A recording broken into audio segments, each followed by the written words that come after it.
Last year, Americans spent more than $80 billion playing state lotteries. That's around $250 for each citizen, more than what was spent on concerts, sporting events, and movie tickets combined. Over 25 states took in more from their lottery proceeds than from corporate income tax. Because of these stakes, it's essential that in both perception and reality, lotteries are truly games of chance, everyone entering with an equal opportunity to win. Which is why investigators took note when a retired couple from Michigan, Jerry and Marge Selbee, made $26 million winning various state lottery games dozens of times. This is not a story, though, of a con or a scam or an inside job. No, this is a ballad of a couple from small-town America who did something that most people only dream of. They didn't so much as beat the lottery odds as they figured them out. For years, high school sweethearts Jerry and Marge Selbee lived a quiet life in Everett, Michigan, population 1,900. A single stoplight factory town that collapses in the folds of a map. Together, they raised 6 kids and ran a local convenience store on Main Street. Jerry handled the liquor and cigarettes, and Marge kept the books and made the sandwiches. How long did you have the store? 17 years. 17 years? Mm-hmm. Every day? Mm-hmm. Every day. Why did you decide to sell it? I was 62, Marge was 63, and I thought it was a nice time to sell and see what we could do after that. You're in your early 60s, you decide to retire, you're going to put your feet up. What was the plan? Yeah, that was I don't think we had one per se. That was basically it. We were going to enjoy life a little bit. But one morning in 2003, Jerry happened to walk back into the corner store and spotted a brochure for a brand new lottery game called Windfall. Jerry always possessed what he calls a head for math. He has a bachelor's degree in the subject from nearby Western Michigan University. And in only a matter of minutes, he realized that this was a unique game. I read it, and by the time I was out here, I knew what the potential might be. It did not take you weeks to suss this out. No, not at all. 3 minutes. 3 minutes, and you've found the loophole in the state lottery. 3 minutes. I found a special feature. That feature was called a roll down, and the lottery announced when it was coming. Unlike the Mega Millions games you've probably heard of, where the jackpot keeps building until someone hits all 6 numbers and wins the big prize, in Windfall, if the jackpot reached $5 million and no one matched all 6 numbers, all the money rolled down to the lower tier prize winners, dramatically boosting the payouts of those who matched 5, 4, or 3 numbers. Sound complicated? Well, it wasn't to Jerry. See if you can stick with him here. Here's what I said. I said, if I played $1,100, mathematically I'd have one 4-number winner. That's $1,000. I divided 1,100 by 6 instead of 57 because I did a mental quick dirty, and I come up with 18. So I knew I'd have either 18 or 19 3-number winners, and that's $50 each. At 18, I got $1,000 for a 4-number winner, and I got 18 3-number winners worth $50 each. That's $900. So I got $1,100 invested, and I've got a $1,900 return. Sounds like good math. Yeah, a little over 80%, isn't it? You're talking about this as if it's the most obvious set of figures in the world. This is not taxing the outer limits of your math skills. No, it is. Actually, it's just basic arithmetic. Are you thinking, I bet there are 1 million people that have also caught on to this? Exactly is what I thought. When a roll down was announced, Jerry sprang into action. He bought $3,600 in Windfall tickets and won $6,300. Then he bet $8,000 and nearly doubled it. At that point, I told Marge what I was doing. I was going to say, putting thousands of dollars in action on a state lottery game. At what point do you share this with your wife? Right at that point. Jerry says, I think I've cracked the Michigan State Lottery. What do you say to that? It didn't surprise me. You weren't surprised? No, I wasn't surprised because as long as nobody wins and you win money, you could see the numbers. So when you realize there aren't 1 million people that have discovered this, it's pretty much just you. What's that feeling like? Amazed. Yeah. Amazed. Pretty happy. I just couldn't fathom it. Soon, Jerry and Marge Selbee started playing for hundreds of thousands of dollars. Jerry set up a corporation, GS Investment Strategies. He showed us stacks of record books that detailed their winnings. Here's one that's pretty successful. We played $515,000 and we got back $853,000. It's about a 60% return. That was a good return. They invited family and friends to share in their, well, windfall, selling shares in the corporation for $500 apiece. You might say this was a different kind of hedge fund. We met some of the local investors at the Everett hangout spot, Sugar Ray's Cafe. All four of you guys are members of an exclusive club. Yeah. Yes. James White is a local attorney. Dave Huff operated a machine and tool shop. And brothers Lauren and Ray Gerber are retired farmers. And when you looked at the mathematics of it, it made sense. You guys followed the math when he broke it down? Pretty much. Yeah, a little bit. Yeah. But he's really good at math. So he We explained ask this. him questions. Yeah, he's a math whiz. You guys remember how much you gave him to invest? A lot of I had about 8,000, and then I put another 6 in for the grandkids. For the grandkids? Yeah. But overall, you guys came out way ahead on this. Oh yes. Oh yes. Yeah. It was a good game. It helped me put 3 kids through school, 1 through law school, so it was quite beneficial. Used it for education. Pretty much. There's a lot of people around town that knew what it was about and talk about it, that it occurred. Sure. And But a lot of people were really leery. You bet. They were thinking, you guys are nuts. yeah. By the spring of 2005, Jerry's club stood at 25 members. Those willing to press their luck included 3 state troopers, a factory plant manager, and a bank vice president. They had played Windfall 12 times, winning millions, when Michigan suddenly shut down the game, citing, ironically, lack of sales. Michigan game gets closed down. How long before you realized there was a game in Massachusetts that also presented some favorable odds? One of our players emailed me and he said, Massachusetts has a game called Cash Windfall. Do you think we could play that? I've heard that. And so I got on the computer, I looked at the game, and once I researched it, I got back with him and I said, we can play that game. We got another winner. How long did it take you this time to figure out that you could get a positive return here? 10 minutes. That's when Jerry and Marge Selbee developed a routine they continued for the next 6 years, driving 900 miles to Massachusetts every time there was a roll down and buying hundreds of thousands of tickets at 2 local convenience stores. Then they holed up, not in some fancy suite at the High Rollers Hotel, but in a room at the Red Roof Inn, sorting the tickets by hand for 10 hours a day, 10 days straight. Not so much playing the lottery as working it. So once there was a roll down, on average, how much were you putting in play? Over $600,000 per play, 7 plays a year. $4.2 million once this roll down was coming. Per year. Did you ever get nervous? Oh, yeah. What'd you do with all the losing tickets? Saved them. You saved all the Saved losing them tickets. in big, the big totes. Big plastic totes. There must have been millions. 18.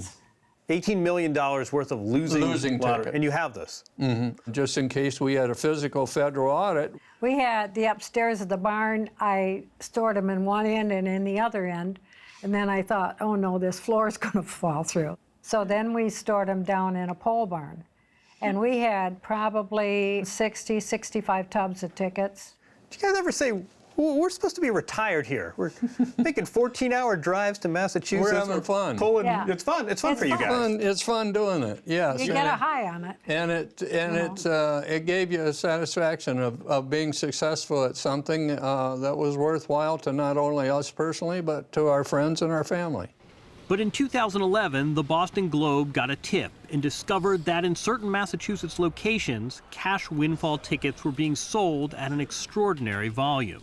Smart people had figured out, if I buy enough of these tickets, I'll always be a winner. I'll get back more than I spent. Scott Allen oversees the Globe's investigative reporters known as the Spotlight Team. The paper's reporting revealed that 2 groups were dominating cash windfall. The Selbee gang from Everett, Michigan, and their competition, a syndicate led by math majors from MIT, the Massachusetts Institute of Technology. These were kids young enough to be the Selbees' grandchildren. The guy who started it, he was doing an independent study project as an undergraduate at MIT, and he figured out that he could win this game. So he got a bunch of his friends to pool in their money. So they became, as time went on, professional cash windfall players, recruiting their friends and raising money from backers until they, too, were spending hundreds of thousands of dollars. Incredibly, the MIT group bet between $17 and $18 million on cash windfall over a 7-year period, earning at least $3.5 million in profits, almost the exact same rate of return as the Selbees. You've got a syndicate from Northwest Michigan. You've got a group of MIT students. Did your story meter start beeping? It's a great story. The Boston Globe articles caused a sensation, raising suspicion that the game was rigged. The Massachusetts state treasurer shut down the cash windfall game and called for an investigation. It was led by then State Inspector General Greg Sullivan. When we got involved, the public perception was there must be some kind of organized crime or public corruption to explain how millions of dollars are being bet by syndicates on state lottery tickets. We really looked at this, looking for corruption. We used subpoenas. We looked at documents. We interviewed dozens of people to look at this in detail with a hypothesis that something illegal had happened. You went into this looking for organized crime. As the story unfolded, were you surprised by what you found? I wasn't surprised. I was dumbfoundedly amazed that these math nerd geniuses had found a way, legally, to win a state lottery and make millions from it. And the state's getting rich in the process. And the state got very rich. The state made $120 million. The investigation found no one's odds of winning was affected by high-volume betting. When the jackpot hit the roll-down threshold, cash windfall became a good bet for everyone, not just the big-time bettors like the Selbees. By then, though, Massachusetts State Lottery had moved on to a different game, without a statistical twist. And with that, Jerry and Marge Selbee's excellent adventure drew to an end. In total, their unlikely homegrown company grossed more than $26 million from 9 years of playing the lottery. Your corporation, $26 million. Mm-hmm. You smile when you recounted that figure. That was satisfactory. Satisfactory. Yeah. They made nearly $8 million in profit before taxes. Back in Everett, not exactly the land of extravagance, the Selbees put their winnings to practical use, renovating their home and helping their 6 kids, 14 grandkids, and 10 great-grandchildren pay for their education. They still get together with members of their lottery group, but millions of dollars in windfall tickets have been replaced by nickel and dime poker night. And Marge makes everyone chicken pot pie. I'm struck by how measured you are telling this story.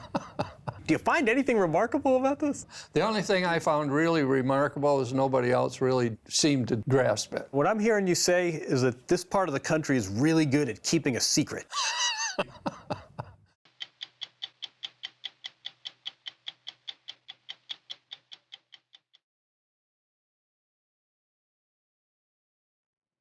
It's always been a dream of mankind to live forever. Since the start of the 20th century, we have increased life expectancy in this country by a remarkable 30 years, from just 49 in 1900 to almost 79 today. And more of us are making it into that group we all hope and kind of dread joining, the over 90 crowd. Affectionately dubbed the oldest old, men and women above the age of 90 are now the fastest growing segment of the U.S. population. Yet very little is known about the oldest old, since until recently there were so few of them. So what determines which of us will make it past age 90? What kind of shape we'll be in if we do?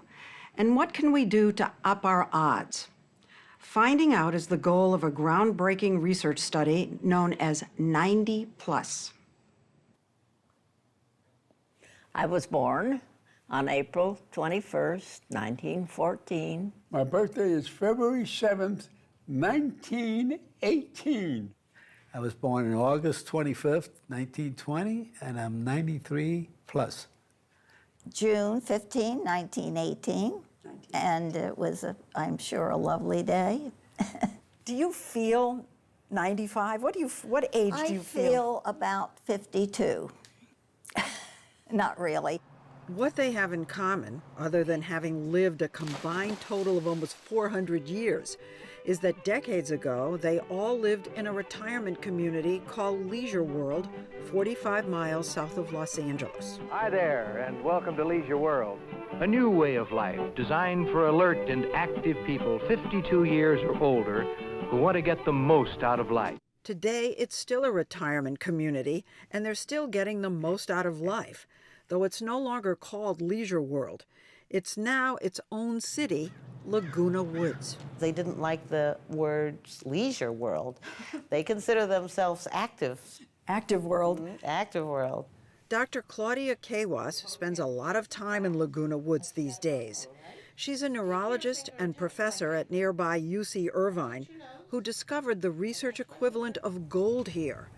Information gathered from thousands of Leisure World residents back in 1981, with page after page of data about their diet, exercise, vitamins, and activities. 14,000 people answered this questionnaire in 1981. Many of them, if they were still alive, would now be over the age of 90. She saw a rare opportunity to study what worked and what didn't. So did you try to find them? We went after all 14,000, and if they were still alive, we wanted to find where they were. With $6 million of funding from the National Institutes of Health, Cawas and her team set out to find out who had died, when they died, and to convince those who were still living and over 90 to sign up. And you're how old now? I'll be 103 months. We're going to have a party. Good. Jane Whistler I love a party. Is one of the more than 1,600 men and women they found and enrolled as subjects in the 90-plus study. They are checked from top to bottom every 6 months. Big smile?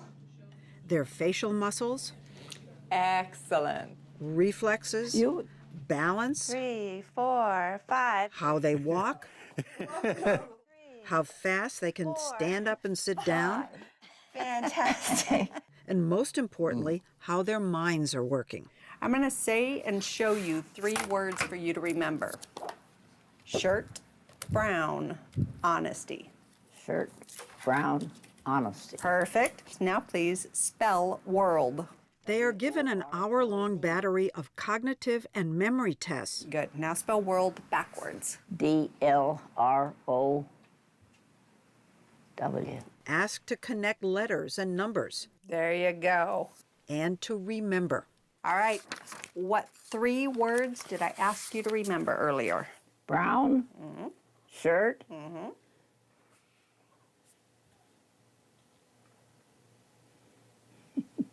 You want a little hint? Yeah. Okay. Was that word honesty, charity, Honesty. or modesty? Yes. When it's time for your exams in the 90-plus study, do you look forward to it, or Sure. do you ever say, oh, they're going to find something, or I'm not going to be able to do as well as I did last time? Oh yeah, I think that. Sure. You do. But that doesn't stop me. I think it's fun. Shirt, brown, honesty. We were struck by what great shape many of the study participants are in. Excellent. 13 seconds. Like Lou Torado, a World War II B-17 gunner who was shot down near Berlin and spent 8 months as a German POW.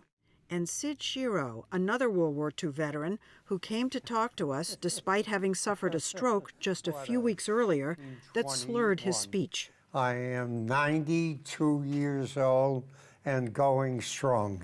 Sid drives his car to his test sessions. You drive a convertible. You want the girls to look at you. They call it the chick car. Sid, a widower, works out at the fitness center, keeps up with the news and the ladies. So you're a bachelor. Yes. Do you date? Yes. Do you have a rich social life? Yes. Is it fun? Yes. Very much so. And I hope to last a long time. But of course, not everyone is so lucky. When participants like Louise Bigelow, age 97, are too frail to come in for testing, the testers go to them. An orange and a banana are alike because they're both yellow. Yeah. Louise remembers events from long ago, like when her bridal veil caught fire a few minutes after this photo was taken. It went right into the flames of the candles. So I always had a lot of excitement all the time. And that was the beginning. You're not going to forget that, ever. No. But when it comes to recent memories and thinking skills, she struggles more and more. And in what way are laughing and crying alike?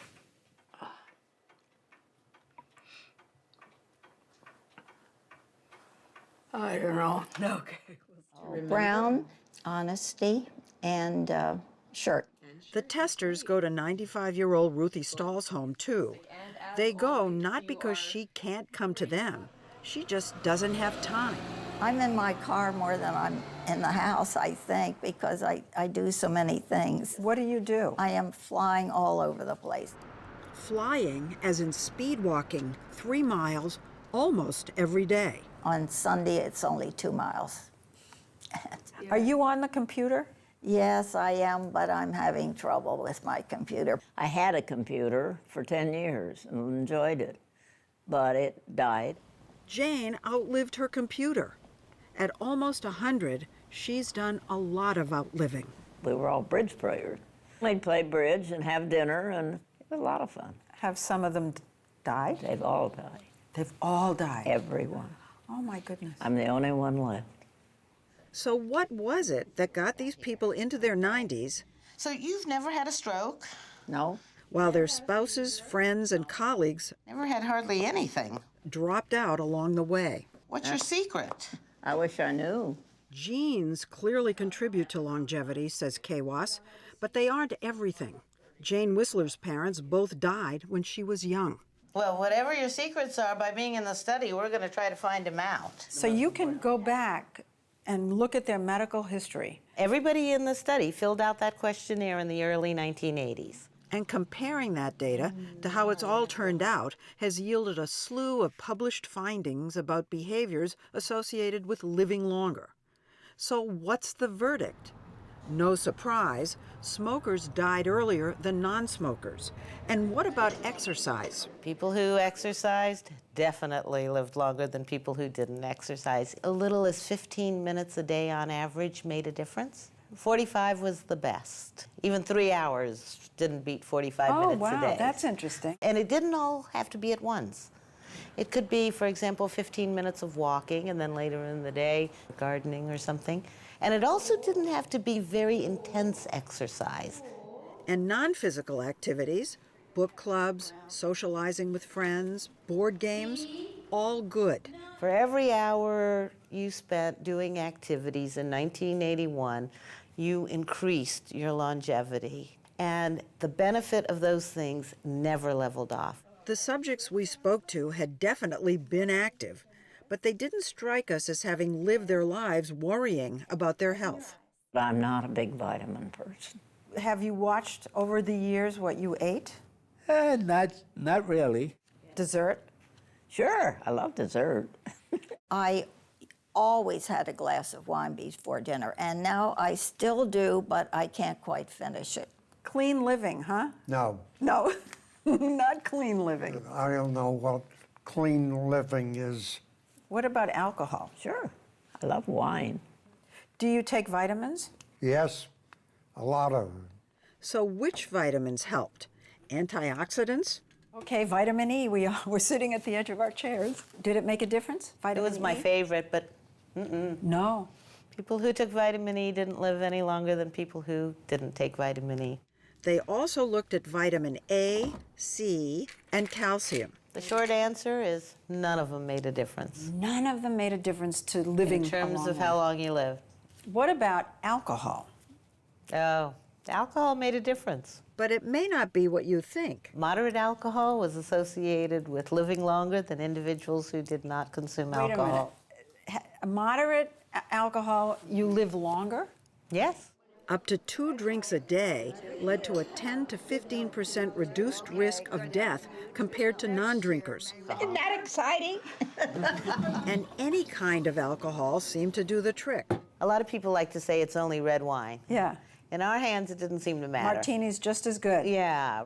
And there's good news for coffee drinkers. Caffeine intake equivalent to 1 to 3 cups of coffee a day was better than more or none. And if you're concerned about those bulging waistlines, listen to this. It turns out that the best thing to do as you age is to at least maintain or even gain weight.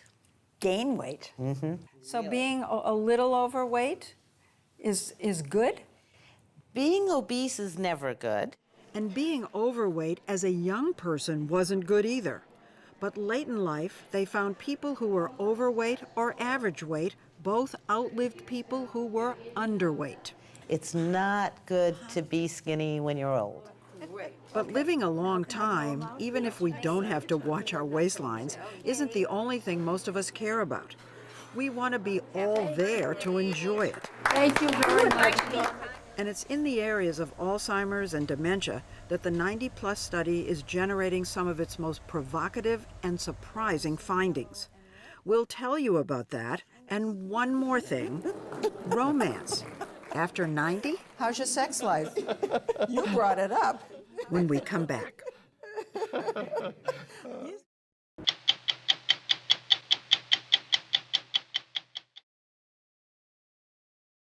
We are a nation getting older. By the middle of the century, the number of Americans aged 90 and above is projected to quadruple. While that's good news for those of us who want to stick around, it also means more time literally to start to lose our minds. Dementia, including that most dreaded form, Alzheimer's disease, is a looming threat and a primary focus of the 90+ study. Participants are asked to donate their brains to the study after they die, so researchers can compare what they saw in life to the secrets buried deep within. And the picture isn't always matching up, bringing new discoveries and new questions about what may actually be causing dementia in the oldest old and what we may be able to do about it. You know, I think that it was common belief that if you got to 90 and you didn't have dementia or Alzheimer's, that you weren't going to get it. Unfortunately, no. I really, really expected to find that. But in our study, that's not to happen. It's not true. No. Oh, 62. It turns out the risk of developing dementia doubles every 5 years, starting at the age of 65, and it keeps right on doubling. Bingo! And given the growth in numbers of the oldest old by mid-century, We are going to have more people with dementia over the age of 90 than we currently have at all ages put together. We're not even thinking about it. We should be. Where do I start? as charming and engaging as all the 90-plussers we met were, one who we were particularly moved by was 96-year-old Ted Rosenbaum, a former American history teacher who's been married for 63 years. You still look lovely to me. I was very lucky. So now at this stage of the game, if it's petering out, just reminiscing about our past is a source of incalculable joy. An orange and a banana are alike because they're both fruits. Exactly. Ted did well on parts of the 90-plus exam, like repeating long strings of numbers backwards. 6, 1, 8, 4, 3. 3, 4, 8, 1, 6. But when it came time to remember the 3 words she had told him just 40 seconds earlier... 3 words. Yep. Give me a hint. He was lost. 3 words. And that wasn't his only problem. What is today's date? Today's date? Mm-hmm. Today's date. Does he have dementia at this point? Yes, Ted has dementia. You know, unfortunately, there's no blood test, there's no x-ray. It's an examiner finding out that an individual has problems in 2 or more of the main things the brain does for them. So that's where he is. And what's perhaps the most devastating is he knows it. My worst condition is my memory. When you can't remember something, what goes on inside you? Terrible frustration, terrible, you know, it's having more and more of a negative impact on me psychologically. Determining what's behind his memory loss isn't easy, since diseases like Alzheimer's can only be definitively diagnosed in the brain after death. So it's after the 90-plussers die that a new round of sleuthing begins. When subjects in the study donate their brains, they come here to neuropathologist Dr. Ronald Kim. He showed us one of the things he always looks for, the plaques and tangles in the brain that are the telltale signs of Alzheimer's disease. It forms all of these plaques. All these brown spots are plaques. Are plaques, that's correct. And in an individual like this, I would expect the patient to be demented. You read newspapers every day? Yes, I read them in the evening. Loring Bigelow spent 5 years in the study. He passed away last summer, and while Dr. Kim studies his brain, the rest of the 90-plus team independently reviews years of his test results and videos to assess whether he had developed dementia, and if so, from what. While early on his scores were strong, Who is our president? Obama. over the years there was a gradual but unmistakable decline. He'd pick up a newspaper he had just finished, use the TV remote to try and make a phone call. Do you know who is the president? I want to say Herbert Hoover. Okay. I can't think of it. Not remember his age, anxious. The consensus here was likely Alzheimer's, which presumes a brain with plaques and tangles. Are we ready to hear the truth? Only then do they open up Dr. Kim's report. Plaques, 0, so no plaques. Actually. Wow. No cortical tangles anywhere.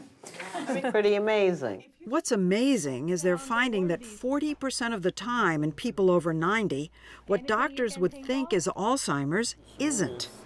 In Loring Bigelow's brain, Dr. Kim found something else, something the 90-plus study is finding quite a bit, evidence of tiny microscopic strokes called microinfarcts. His brain was full of them. Here is a microinfarct. It's the hole, which is basically a tiny stroke. So you've got all this tissue is missing. If you find one, it suggests that you should probably look for others, and some patients may have hundreds or thousands of them. These microscopic strokes are insidious because people don't even know they're having them. They can be totally silent, and slowly but surely over time, you're picking off, you're disconnecting your cortex from the rest of the brain, and then you start to become demented. It can look just like Alzheimer's disease clinically. Do you know anything we can do to prevent these mini strokes? I wish I did, but I will soon, I hope. Kawa suspects one thing that may cause them is low blood pressure, and she has some evidence. While none of the factors from the original Leisure World study, vitamins, alcohol, caffeine, even exercise, seem to lower people's risk of getting dementia, the 90-plus study discovered that high blood pressure did. If you have high blood pressure, it looks like your risk of dementia is lower. Lower than if you don't have high blood pressure. High blood pressure, lower risk of dementia. In a 90-year-old. High blood pressure is still dangerous if you're younger. Yet another reason, she says, it's so important to study the oldest old. Most of what we know, we study in much younger individuals, and 50, 60, maybe 70-year-olds. And then we just kind of assume that the same thing should happen in older people. And you're saying we shouldn't? I think we shouldn't. Take this next counterintuitive finding, this time in the 90-plus subjects who have no dementia. We're finding out that if you die without dementia in this age group, About half the time, you still have plaques and tangles in your head. No. So you can exhibit Alzheimer's and not have plaques and tangles half the time, and the reverse? Both You're directions. fine and you do have plaques and tangles? So what do you make of that? I mean, one possibility is that plaques and tangles have nothing to do with it.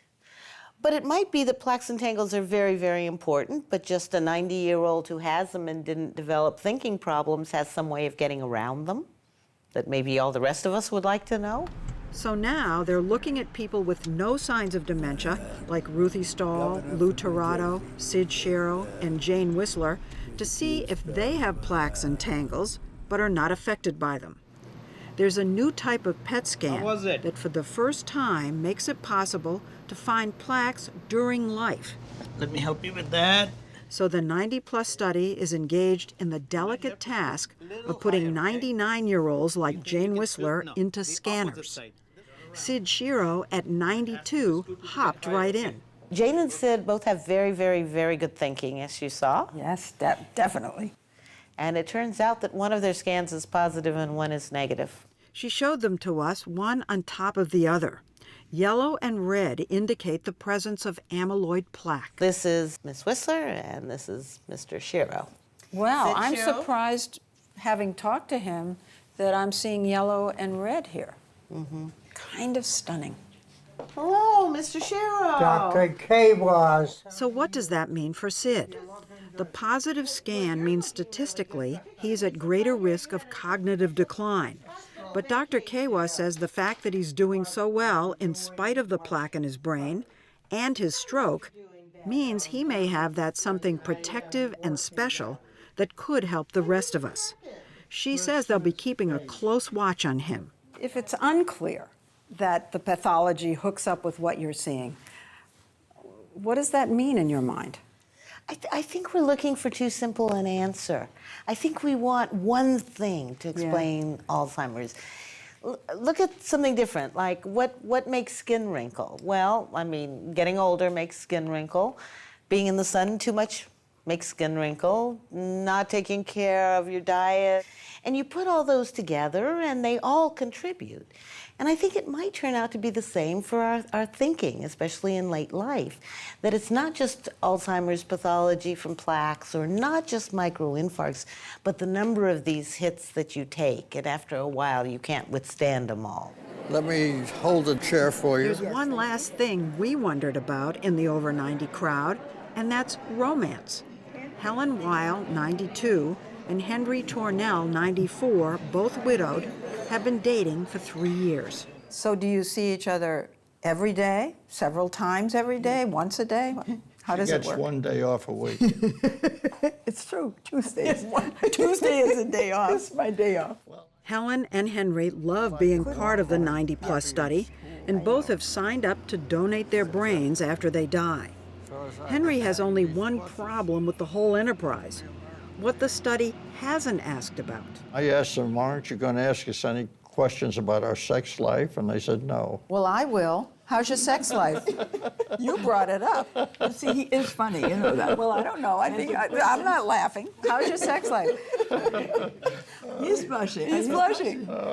But is that part of, do you think that has something to do with I would say it has a big part. Helen? We're very we're very affectionate. But do you think that sex is an important part of staying young? Yes. Okay, are we all ready? The 90-plus study has just gotten another 5-year round of NIH funding to delve deeper into risk factors for specific types of dementia, like those microinfarcts, and to search for genes that may be protective in their continuing search for the secrets of the oldest old.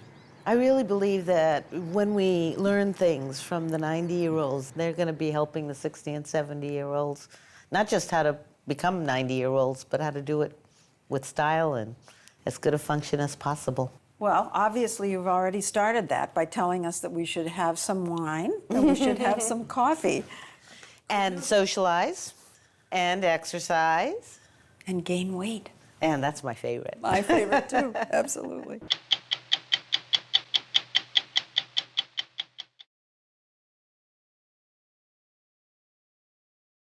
We're a nation living longer and longer. Over the next 30 years, the number of Americans age 90 and above is expected to triple. And an NIH-funded research study called 90 Plus at the University of California, Irvine, is trying to learn all it can right now from a group of men and women who've already managed to get there. 6 years ago, we first reported on their first set of findings, factors associated with longer life: exercise, moderate drinking of alcohol and caffeine, social engagement, and our favorite, putting on a few pounds as we age. The 90 Plus study's focus is now on memory and dementia. What they've learned and what they haven't drew us back, as did the 90 Plusers. Take a quick look at when we first met them in 2014. My birthday is February 7th, 1918. I was born on August 25th, 1920, and I'm 93 plus. June 15, 1918, and it was, I'm sure, a lovely day. The men and women we met 6 years ago had all agreed to be checked out by the 90 Plus study team, top to bottom, every 6 months. Big smile? Their facial muscles. Excellent. How they walk.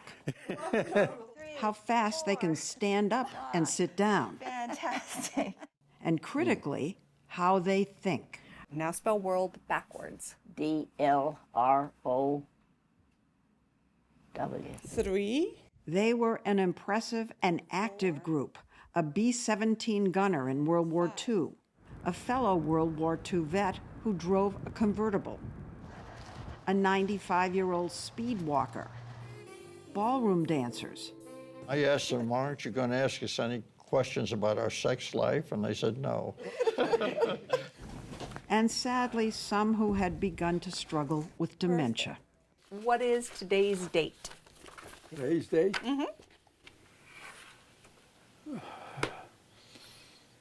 Today's date. What's the oldest person you have seen? I've seen several 116-year-olds. Neurologist Claudia Kawas, the 90 Plus study's lead investigator, says studying the oldest old is increasingly important. Half of all children born today in the United States and Europe is going to reach their 103rd or 4th birthday. Half?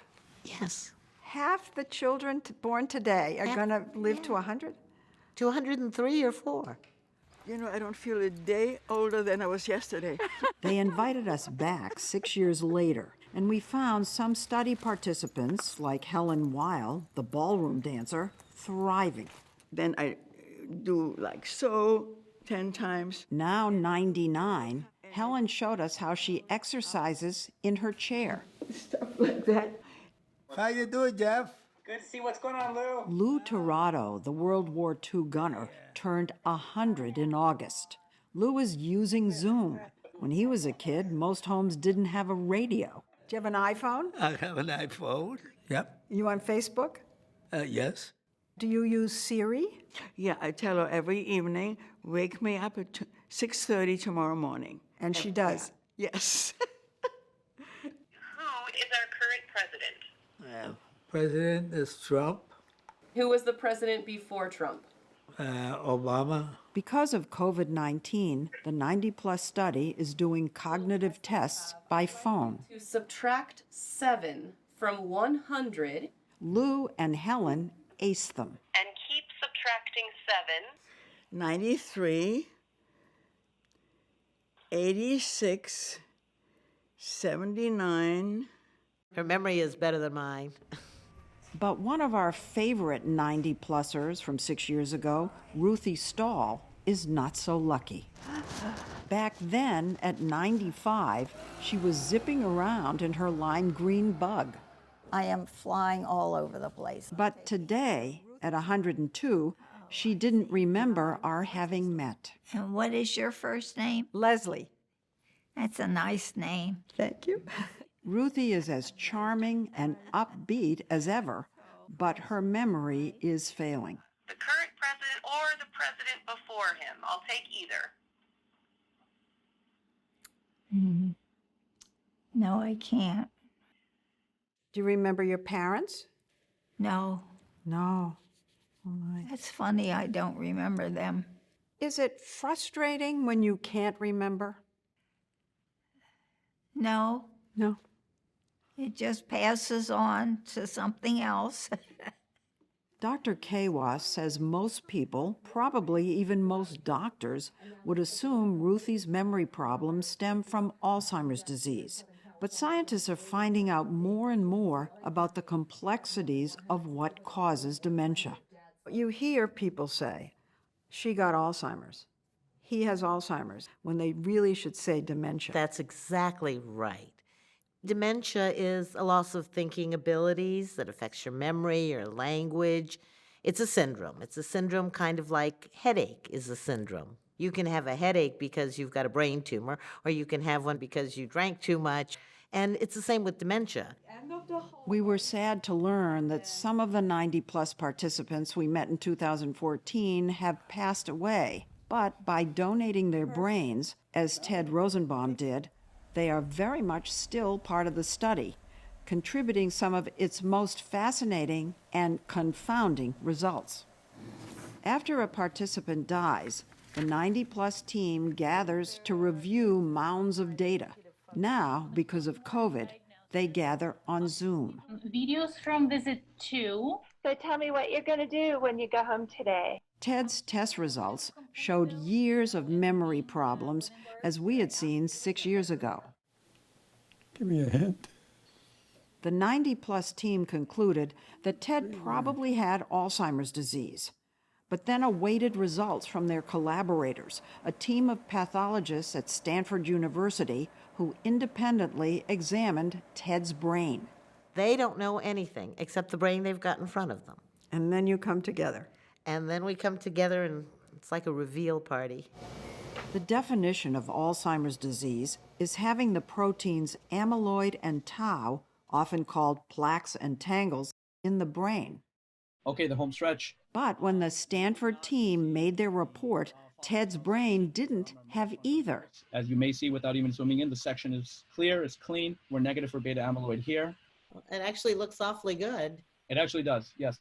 You sit around, you look at that. What do you conclude? The only pathology we found in his head, actually, was TDP43. TDP43, a breakthrough.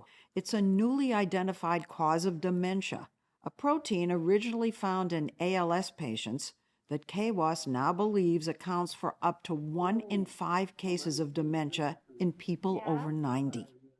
Can you find out if you have TDP43 while you're alive? Not yet. And you can't find out if you have 2 other dementia-causing conditions either.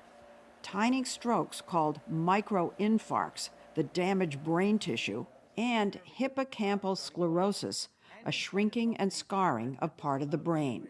So it's likely that many people in their 90s who are diagnosed with Alzheimer's What year? Oh. may actually have something else. There's a whole lot of stuff that goes on in the brain that we have no way of diagnosing during life. So we get a lot of those surprises. But we also get surprises where people have an awful lot of pathology in their brain, a lot of Alzheimer's disease, a lot of TDP disease, and they still turn out to be normal. Let me hold a chair for you. That's what happened with Henry Tornell, Helen Wild's ballroom dancing partner, who joked about studying sex over 90. Henry died at 100 of cancer, mentally sharp as ever. We should all be so lucky. But his brain told a different story. Beta amyloid, I don't even have to zoom in. Florid, very positive. Positive as well. The Stanford team found the highest level of plaques and tangles and TDP43. TDP43. Especially stunning, since more than one pathology typically means more severe dementia. So he was a huge surprise. He was one of our surprising 90-year-olds who managed to have good cognition in the face of things in their brain that should cause dementia. It used to be that when a person like Henry with clear thinking was found to have plaques and tangles, scientists assumed dementia was just a matter of time. But now they're thinking about it in a new way, that maybe certain people have protection against dementia, a phenomenon they're calling resilience. To prove it, though, they need to follow people who are still alive. Enter convertible driving Sid Shiro from our story in 2014. Let's see. Sid had a PET scan back then for the study, which revealed significant amounts of amyloid in his brain. The question was, would dementia be around the corner, or might Sid somehow be resilient? Happy birthday to you. Thank you. Sid turned 99 this summer. How old do you feel? I always say 69. Sid has circulation problems that affect his breathing, but his memory? Well, he told us about buying his first car 80 years ago for $18 in a pool hall. A 31 Chevy convertible with a rumble seat. A rumble seat. And I didn't know how to drive. You won it in a pool hall. Did you win it on a bet? I didn't win it. I bought it. You bought it? I gave him $18. Who sold a car for $18? He needed the money to shoot pool. So I know he's got at least 2 pathologies in his head. I know he's got, probably high amounts of Alzheimer's, and I know he's got some vascular disease. And we tested him just a couple weeks ago, and... Good morning. He did great. Please tell me how many nickels in a dollar? 20. How many quarters in $6.75? 27. Oh, you are quick. So is that resilience? I think that is definitely resilience. Sid might be what resilience is all about. Could it be a gene? It absolutely could be, or maybe even more likely, multiple genes or combinations of genes. Here's my observation. Okay. You knew more 6 years ago than you do now. There are just so many questions that we don't know the answers to. More questions. That is really a brilliant observation. And what science is all about. For every new answer, 2 new questions. For every new discovery, like TDP-43 dementia, and especially resilience, new mysteries to solve. So like its participants, the 90-plus study is keeping at it, trying to help the rest of us make it to age 102 with Ruthie's spirit, but memory intact. It's a shame. It's a shame. Because there's a lot I could remember. And I'll bet you had a wonderful life. Oh, I have. It's still going on. Thank goodness.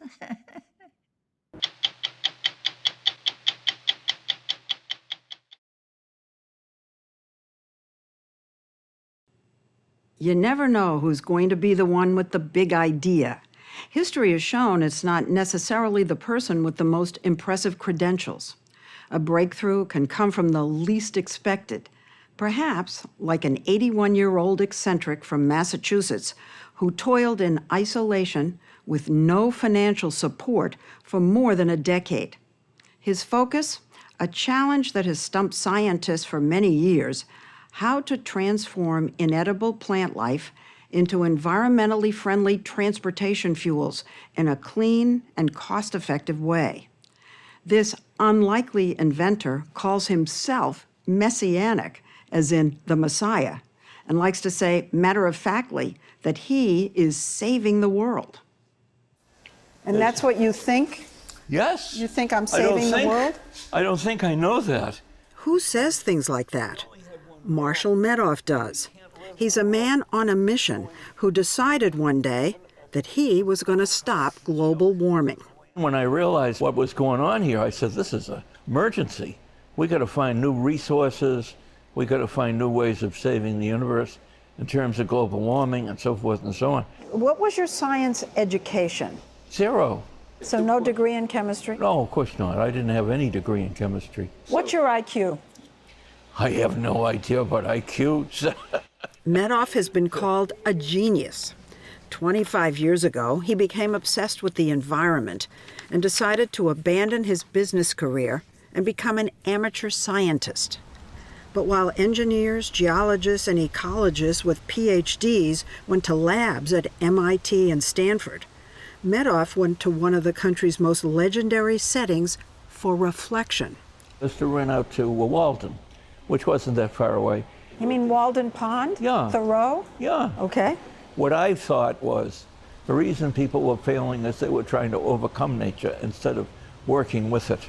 He knew that there's a lot of energy in plant life. It's in the form of sugar molecules that, once accessed, can be converted into transportation fuel. The key word is access. This sugar is nearly impossible to extract cheaply and cleanly, since it is locked tightly inside the plant's cellulose, the main part of a plant's cellular walls. What's so tantalizing is that sugar-rich cellulose is the most abundant biological material on Earth. Cellulose is everywhere. I mean, there's just so much cellulose in the world, and nobody had managed to use any of it, couldn't get at it. So that was your target? That was my target. So once I decided to do that, I said, wow, if I can break through this, we can increase the resources of the world maybe by a third or more, who knows? To figure out how to break through cellulose to get at the sugars, Marshall Medoff did something that most of us wouldn't dream of. He buried himself away in seclusion for more than 15 years in a garage at a storage facility in the middle of nowhere. I didn't have a phone there. Nobody could disturb me. And I'd have a pile of papers that I had collected. I started reading them. The idea that you could solve this big problem, no science background? Yeah, I was, apparently I must have had a very good mother who breastfed me an extra few months or something, because I had a lot of security about the fact that I'd get it done, and I never had any doubts. What about your private life? No, I had to give that up. You gave up your private life? Yeah, of course, because I didn't see anybody from 9 in the morning till 9 at night or later. Alone in the garage, Medoff started churning out ideas and patenting them. So many, he needed help. Boxes piled to the ceiling. Boxes? And? I was shocked. The way the place looked? Right. Craig Masterman was Marshall Medoff's first hire 10 years ago. He's an MIT graduate in chemistry. He hired me to build a lab. So he hired you to help him prove what he was thinking in his head? That's correct. I implement things. He thinks a lot. I implement a lot of things.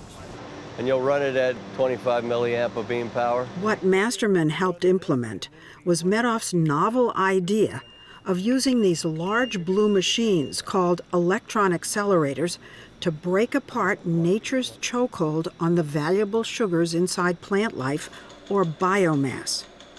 Machines like these are typically used to strengthen materials, such as wiring and cable. Medoff's invention was to use the accelerator the opposite way, to break biomass apart. Maybe you can tell us how the electron accelerator works. It's pretty simple. It's basically accelerated electricity. And so what happens is that they get accelerated downward where the biomass is. Yep. And they ram into the biomass and rip it apart. It doesn't sound that extraordinary when you hear it, except no one else had thought about it. I think fantastic stuff is simple in hindsight. And none of the big scientists who were working round the clock to figure out how to get the sugars out. No, they were all messing with things like sulfuric acid and steam explosion and crazy stuff like that, which is very expensive. All that stuff's expensive. Electron beams are inexpensive. His inventive use of the accelerators caught the attention of investors who saw a potential gold mine in the technology. They gave Medoff's company, Zylico, hundreds of millions of dollars, allowing him to scale up and build this factory in Moses Lake, Washington, so he could turn his invention into reality. It's scheduled to be fully operational this spring. Here, agricultural residue, like these corn cobs, is trucked in from nearby farms, ground up, blasted by the electron accelerator, and then combined with a proprietary enzyme mix. This process, Medoff's remarkable invention, releases plant sugars that he's now using to make products he claims will solve some of the world's most intractable problems, affecting not just the environment, but also our health. One of the plant sugars is called xylose, and Medoff says it could reduce obesity and diabetes since it is consumable and low in calories. The xylose is called wood sugar, and it has an unusual property that your oral bacteria cannot use it, so it won't decay your teeth. Sugar that doesn't decay your teeth. Yes. Hallelujah, you know? It's healthier sugar. It doesn't do the same things to you. So It's you a could drink strange- all the Coke. You don't have to drink Diet Coke anymore. No. And it would taste the same? Yeah. Of course it tastes the same. It tastes like real sugar. So I tried it myself. Trust, but verify. If I did that, I wouldn't die? No, you wouldn't die. It's just sweet. I mean, it's just... Oh, very sweet. Yes, yes. So that's... Very sweet. It's getting a little crowded in here, Craig. With the investor funds, Medoff also opened a $45 million testing facility in Wakefield, Massachusetts, a far cry from the garage.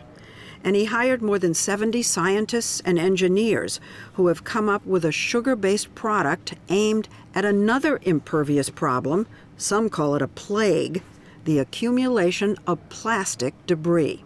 You have said that plastic should be outlawed. Yes, the plastics that are being used should be, because all they're doing is accumulating in this enormous amount of ocean that's being despoiled. But if you take a plastic bag Yep. or a plastic bottle of Diet Pepsi Yes, or whatever, yes, yeah. and throw it away, it could be there for 500 years. More. Most plastics are made from petroleum. Medoff makes plastic from plants. It seemed to us that his product was hard to distinguish from regular plastic except in one key way. Chemical engineer David Jablonski says that Xyloco's bioplastic invention can be programmed to disintegrate over specific time spans, ranging from years to as quickly as 11 weeks. You can just take this and you can find this is very degraded. Oh, And it it's falls right falling apart. So in 11 weeks, it's already on its way to disintegrating. That is correct. Perhaps Medoff's most consequential discovery is how to extract the plant sugars and convert them into environmentally friendly biofuels, ethanol, gasoline, and jet fuel. And I'm told that you call this thing a still. It is a still. It It's really is a still? It's actually making alcohol right now. Alcohol that you can drink, or you can put in your car, or you can do both. Well, there we are, on the road again. So Marshall, I am driving a huge truck on biomass fuel. Doesn't feel any different than normal gas to me. No, it wouldn't, no. Medoff's ethanol is much better than regular corn ethanol in terms of greenhouse gas emissions, 77% better, according to a study that was independently reviewed. Yeah, it's a very Einsteinian solution. You know, I thought Einsteinian, really? Yeah. Like Einstein? Yeah. I was first a little bit skeptical. It seemed almost too good to be true. You had never heard of him, I'm sure of that. I had not heard of him.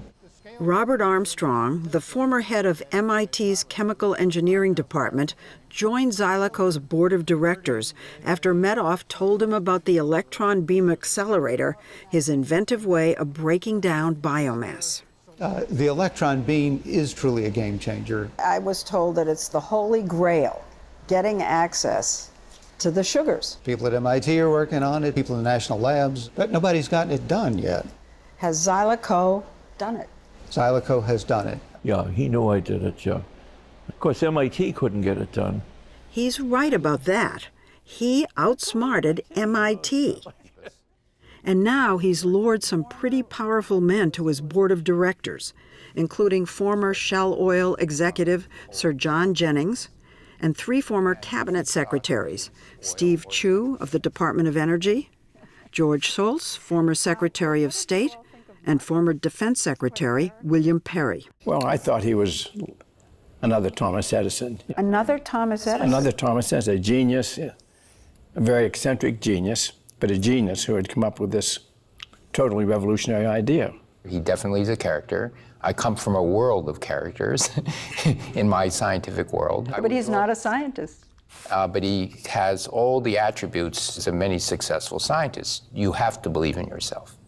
You have to say, this is going to work. Is there enough biomass to supply enough of this ethanol or gasoline in the world? It can make a significant dent. A possible 30% dent in the petroleum market, according to a report by the Department of Energy. But the question is, can Marshall Medoff scale up his operation enough to compete with the oil industry? What is in doubt, in my mind, is how long it's going to take. Breaking into these huge industrial markets, established markets, with established companies, that's going to be a big undertaking. It won't turn off oil and gas overnight, obviously. It won't turn off coal, it won't turn off nuclear, it won't turn off all the other sources of energy. But it will find its place, and I think it will find it relatively quickly because of all the boxes that it ticks. One of those boxes is that xylacose fuels could be easily dropped into the pumps at existing gas stations. You wouldn't have to change anything. I can just put it right in my car. Just like we did with the truck. And also go right up to the pump and get it the same way? Exactly. Transportation fuels that are clean green, plastic that disintegrates, sugar that doesn't rot your teeth.